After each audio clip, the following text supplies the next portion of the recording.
The sky over the freight yard opened without warning, and Tony Stark fell out of it. Friday found no satellite handshake, no beacon, nothing but static where the world should have answered back. Gunfire answered a more immediate question. Below, armed men dragged zip-tied civilians out of a boxcar. 3 Vought soups guarded the execution one, with metallic skin one, streaming acid from both hands, a third whose body doubled in mass on command. Behind a stack of pallets, a dark-haired man in a worn black coat returned fire while a heavy-set man pulled a wounded witness into cover. A younger one knelt by the boxcar, hands shaking, trying to saw through the restraints. Tony dropped between the shooters and the hostages.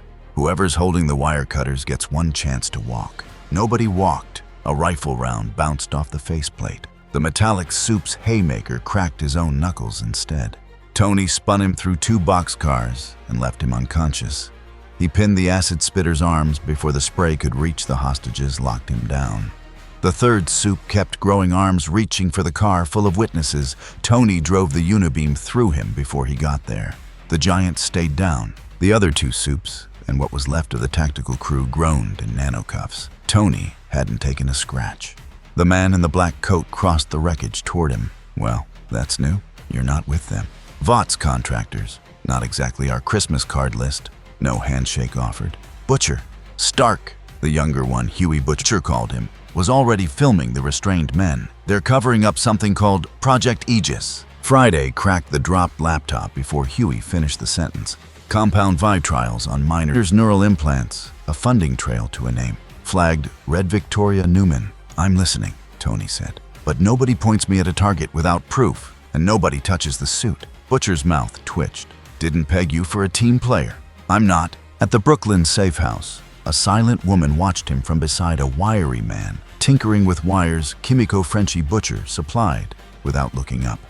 Starlight arrived mid-sentence about employees erased from Vought's org chart with no paperwork. Friday matched the number to the trial file's 3114 minors. Then Friday flagged something closer, a transponder live under the skin of a rescued witness. Multiple contacts converging, 6 on the ground, drones coming in above them. Leave it active, Tony said, nanotech spreading from his gauntlets to anchor shield plates across the doors and windows. Let them think they're still watching. Drones came first. Tony took them apart midair. 2 soups breached the ground floor and met Kimiko's fists and Mother's Milk's rifle instead. By the time it ended, Friday had triangulated the signal to a manufacturing plant 11 miles out. They hit the plant before dawn. Tony killed the cameras, sealed the exits, and dropped the response team before half of them cleared the locker room.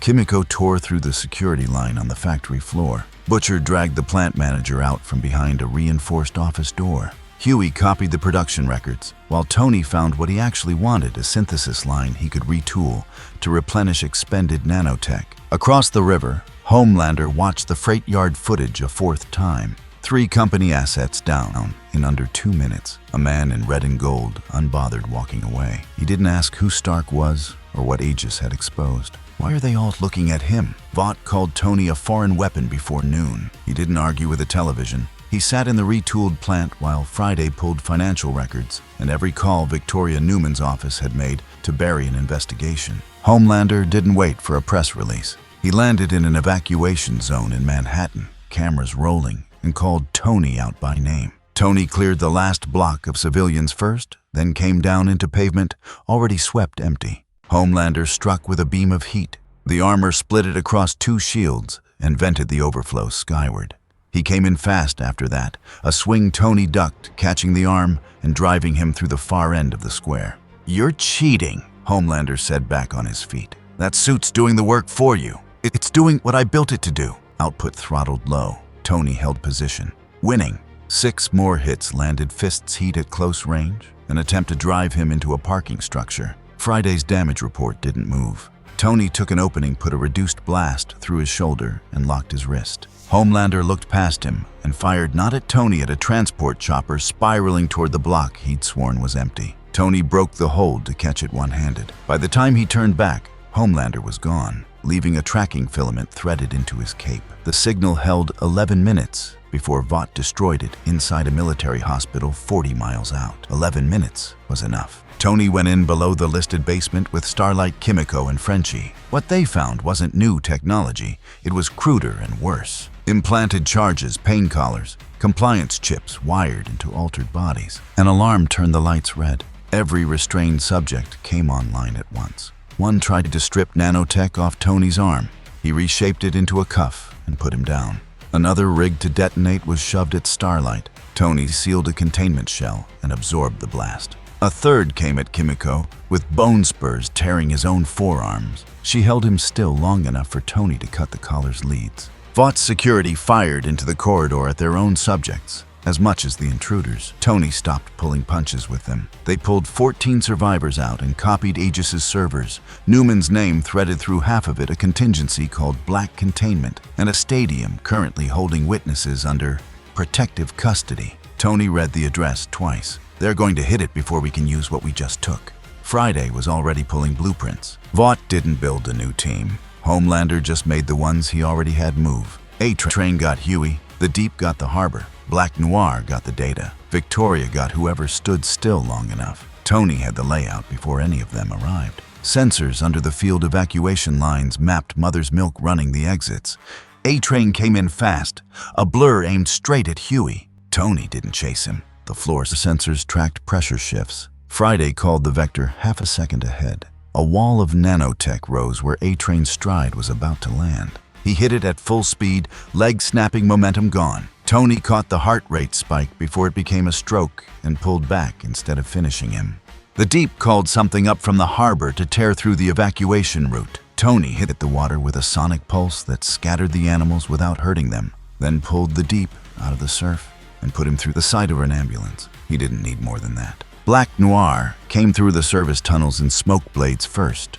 The suit's threat sensors caught him 3 strides out. Tony took his wrist, drove him into the turf, and wrapped him in nanotech before the second knife cleared its sheath. Victoria worked from a building across the street, aiming at Huey's skull from a window.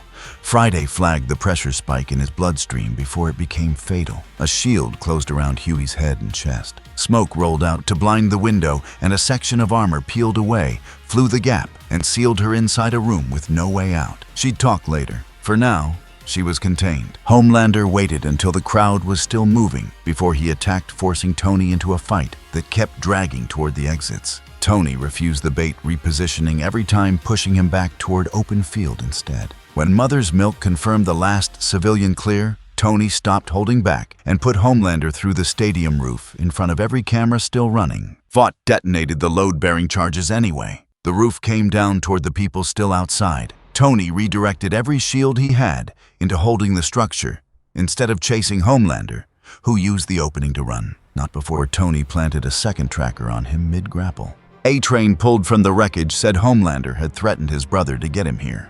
Victoria gave up nothing about coordinates. Tony already had those from the tracker, only the layout and purpose of a place called Godfall. Somewhere behind him, Butcher was already turning a piece of recovered Aegis hardware over in his hands. Friday confirmed it. Homelander was flying straight out over open water. Victoria's interrogation matched A-Train's data. Godfall was Aegis's last fallback, rigged to release an aerosol compound built to trigger violent, unstable transformations, cover for Vought soldiers to arrive as rescuers and walk away with a national security contract. Tony wanted the dispersal system disabled. First survivors pulled out, second evidence secured third. Butcher wanted Homelander dead and didn't care what order anything else happened in. "You're stalling," Butcher said, "because some part of you still wants to save these things." Tony didn't answer that. He was already cataloging what Butcher had lifted from the recovered Aegis hardware, modified paired with a temporary dose of Compound 5, a failsafe Tony had quietly built into the sample days earlier.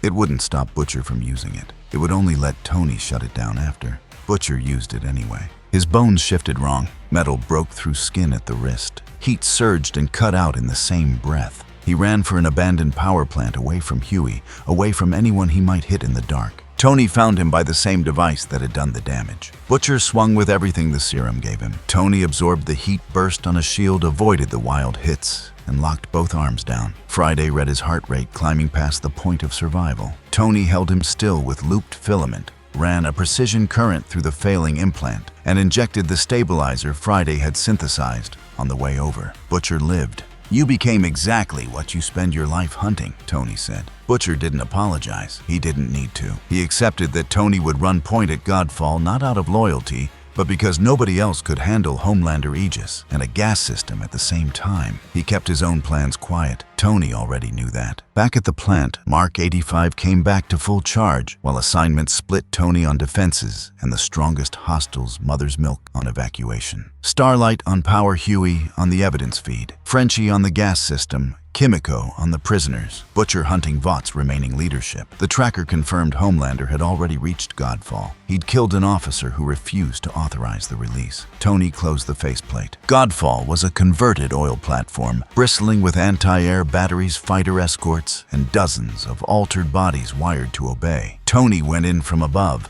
stripping radar and dropping the batteries before the rest of the team's boat came within range shield plates already wrapped around the hull. The team split on arrival. Mother's Milk ran civilian extraction. Starlight cut main power but kept the medical bay running. Frenchie and Huey pushed for the gas control room. Kimiko went for the holding cells. Butcher hunted Aegis's remaining leadership. Tony took the defense hub. Vought threw everything wired to fight at once. Some compliant, some fighting the compliance itself. Some past the point of controlling anything at all. Tony worked through corridors with binding filament precision blasts and a scanner running constant checks for implanted charges. The compliant ones he cut free with Kimiko's help. The ones still killing anyone in reach, he put down without hesitation. Frenchie found 2 separate triggers for the gas system, one in the control room, one buried in Godfall's core. Huey pushed every file they had onto the open internet, while Frenchie severed the primary line. Vought's answer was to arm the reactor instead, set to erase the evidence along with the platform. Tony didn't wait for a countdown. He tore the reactor core free of the rig, wrapped it in every shield layer he had, and carried it into the upper atmosphere before letting it go. It detonated somewhere safely above the water. He was back on the platform before anyone below noticed he'd left. Butcher had a surrendered Aegis director by the collar, ready to finish him, even with both hands raised. Mother's Milk pulled him off. They needed that man's access codes to disarm the implants still ticking inside a dozen rescued prisoners. Butcher backed down furious, still not sorry. Huey's feed kept broadcasting. Failed cover-up. Captured executive. A beaten 7. Footage of Homelander losing in a stadium in front of thousands. Employees surrendering on camera in real time. Homelander watched all of it from the command deck and understood for the first time that he no longer controlled the story being told about him. He left the command deck and flew straight for the ship, already carrying rescued prisoners away from Godfall. Tony caught the new heading on his display and went after him. The evacuation ship was already clear of Godfall, still in sight. Homelander lined up a heat blast meant to take out everyone aboard. Tony cut him off mid-air. No civilians in range this time. No reason left to throttle output. Homelander threw everything he had. Heat at close range, full-speed strikes. A shoulder check meant to drive them both into the water, a last attempt to redirect toward the ship. None of it broke through. Tony blocked the heat, locked both wrists, and drove him back down onto Godfall's frame, anchoring nanotendrils into the rig's superstructure. Homelander tore through the first layer. Tony added 3 more before he could exploit it. He gave him one chance to stop. Homelander looked at the cameras still broadcasting live, still catching every second of him, restrained like cargo, and couldn't take the offer. He ripped free of another anchor point and lunged again for the ship. Tony formed a blade from the gauntlet, drove it through his chest to hold him in place, and fired the unibeam point blank. Homelander went still. Tony hadn't taken damage worth reporting. Vought's collapse started within the hour. Huey's feed had already carried Compound V trials, the Aegis program. The experiments on children, the false flag plan for Godfall Victoria Newman's role, a list of officials on Vought's payroll, and years of buried deaths. The company didn't vanish overnight. Facilities remained, and victims were still unaccounted for, but it lost control of its own story for good. Tony still had no working signal home. He turned the seized plant into a working base nanotech synthesis, a treatment bay for the rescued, a system running around the clock, trying to find a way back to Pepper and Morgan. Roles settled without anyone announcing them. Mother's Milk ran field operations. Huey and Starlight protected witnesses. Frenchie worked through captured Aegis hardware. Kimiko helped former test subjects relearn what their bodies were now. Butcher kept hunting Vought's remaining leadership, watched by the rest of the group rather than trusted by them. Tony handled strategy technology, and whatever came in stronger than anyone else could stop. Friday reported the signal home still hadn't stabilized. Mother's Milk mentioned another Aegis site had just surfaced. Tony looked at the tracker, then closed the faceplate. One more, then I keep looking for the way back. He lifted off. The boys moved out below him.